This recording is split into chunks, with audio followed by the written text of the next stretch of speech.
The Song of Pelinal, Volume 7, on his battle with Umaril and his dismemberment. Editor's note. This fragment comes from a manuscript recovered from the ruins of the Alessian Order's monastery at Lake Canulus, which dates it to sometime prior to the War of Righteousness, First Era 2321.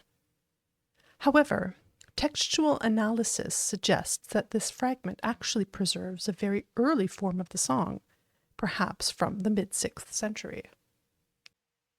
And so, after many battles with Umaril's allies, where dead Aurorans lay like candlelight around the throne, the Pelinal became surrounded by the last Aloud sorcerer kings and their demons, each one heavy with varliance. The White Strake cracked the floor with his mace, and they withdrew, and he said, "Bring me Umaril that called me out." And while mighty in his aspect and wicked, deathless golden Umaril favored ruin from afar over close combat, and so he tarried in the shadows of the White Tower before coming forth. More soldiers were sent against Pelinal to die, and yet they managed to pierce his armor with axes and arrows, for Umaril had wrought each one by long varliance, which he had been hoarding since his first issue of challenge. Presently the half-elf showed himself bathed in meridian light, and he listed his bloodline in the Aloudun, and spoke of his father, a god of the previous Kalpa's world river, and taking great delight in the heavy breathing of Pelinal, who had finally bled. Text lost.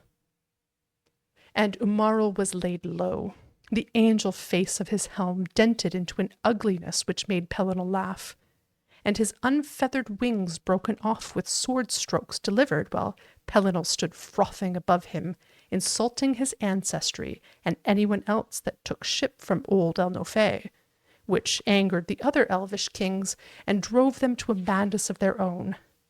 And they fell on him, speaking to their weapons, cutting the Pelinal into eighths, while he roared in confusion, which even the Council of Skiffs could hear. Text lost.